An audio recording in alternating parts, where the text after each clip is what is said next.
Hey everyone, I'm Ryan. And I'm Steve, and this is 60 Cycle Hum, the guitar buying, selling, trading, modding, fixing, breaking, reviewing, playing podcast. We're getting sloppy here. It is Adweek. This is a late 1960s, early 70s MIJ Oakland country gentleman Strat style. It's $300 in Oceanside. This ad is brought to you by Singular Sound, makers of the Beat Body. Why? Bow Body. What are we doing here? We're doing Tecates. We're making acronyms. Okay, Bow Body. What could this be, guys? Bow Body. All right. It's a Beat Buddy. It's a drum pedal. They also make a really freaking cool looking looper. Look it up. They also make a thing that winds your cables for you. Yeah, the arrows and the cably. Yeah. Check it out, Singular Sound. Use code 60 Cycle Hum at checkout. Get $10 off. Buy on. Oh, it's already past Black Friday. Yeah, whatever. Don't do that. Yeah, don't do that. All right.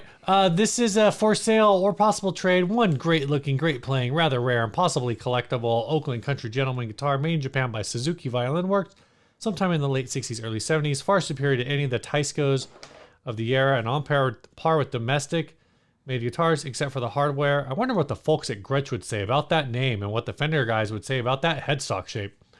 Smells like lawsuit bait to me. Maybe that's one reason you don't see many of these. They may or may not have been available in the States. I obtained it in a trade deal from a lovely young Japanese woman who traveled to Japan frequently. Thanks, old guy. I've met this guy, so. This is the Oceanside Guy.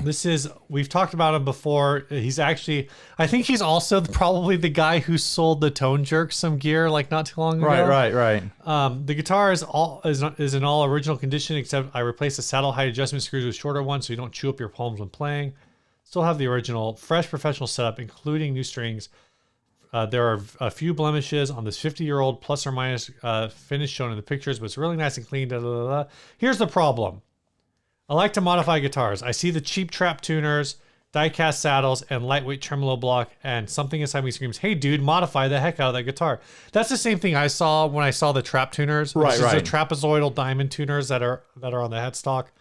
And it's got that cheap bridge-style saddles. Yeah. So he says, I could redo the frets, replace the trem block, replace the saddles, replace the tuners, maybe even install threaded inserts in the neck. His famed threaded inserts. Oh my gosh. The ceramic pickups sound really good, but the cryogenically treated vintage 54 Lindy Fraylins in one of my Strats sound better. Maybe I would replace the pickups too. But then what? I would be degrading its value as a collectible vintage Japanese guitar? Would it be worth the extra several hundred in upgrade parts? I couldn't find a whole lot online about these, but other than the aforementioned cheap hardware, it's a surprisingly nice guitar. So that's why he's selling it as is. He will suggest mods and do them if that's what you want to go. He says we'll trade for an equal value short scale Squire of some sort, Mustang Duosonic, Jaguar, Jagmaster. He says he's been playing it through his Vibrolux reissue. It sounds really good and feels great in your hands. Great note separation, clean vintage sounding bell-like ringing on the unwound strings, plenty of punch in the wound strings, fantastic quack. No need to swap pickups if I were to keep it. It's a fantastic guitar for a few hundred. Excuse me. He's asking 300. I may have undervalued it. If no one swoops on it, I may change my mind and add it to my keeper collection as a rare vintage MIJ guitar. I think that's really a lot of selling language. Yeah. But this does look really good. It has that funky import tight grain on the body. It's got a small neck plate, typical for Japanese guitars. Yeah. But I really like the color of this finish. Yeah, I really like this burst a lot. I like that it doesn't go to black on the edges. It goes to this deep maroon brown. And then you have like a bit of like a cherry burst in the middle. Well, it's kind of like what I think is sienna burst, but it's not as red as sienna burst tends to be. It's like somewhere in between a cherry burst and a tobacco burst. Yeah.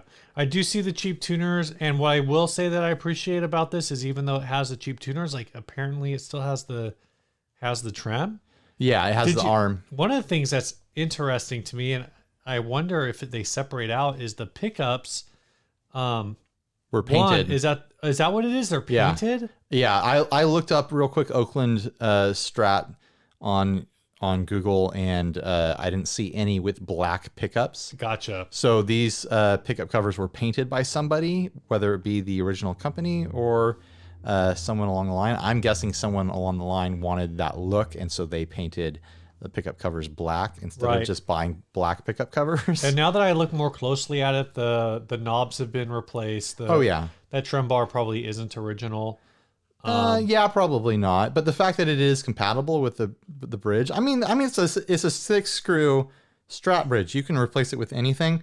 I just kind of like how good the headstock looks. Yeah. It's got that 70s big Fender headstock style. I like the logo on it. I like the finish of it. I think this guitar's got promise. I don't feel like it commands $300 though, for something that it could potentially be a funky import sort of thing. It's probably a lot of fun. It's probably $200 of fun. Because at not $300, then I could be buying a Fender. Right. I could be waiting for, the right Mexican Fender to At pop in my life. $300, you could probably chase the right Ibanez Roadstar. Yeah, totally. Oh man, I'd love to have a Roadstar for $300. I'd love to have a Roadstar that was completely painted, but I'm an idiot. Yeah, you've got that Project One.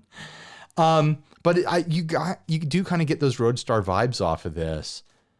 I don't know. Maybe someone will see it for $300 and fall in love with it, but I just feel like that's a bit of a gamble for an import that does need some modern appointments added to it. But I do like that look. Did I show you that one a few weeks back that was a similar finish to this, but had two mini humbuckers in it? I think it was local. I know I've seen it because I think we had it on the drive. We just never talked about it. It was just similar burst to this, and I think that look is just so sharp. Yeah. This burst with the white pick guard and the black pickups, I like it. I like it a lot. All right, well, big thanks to our sponsor, Singular Sound, Beat Buddy, new Eros Looper, the Cably guy. Go check him out. Links down below. See you guys tomorrow. Stay grounded. Stay grounded.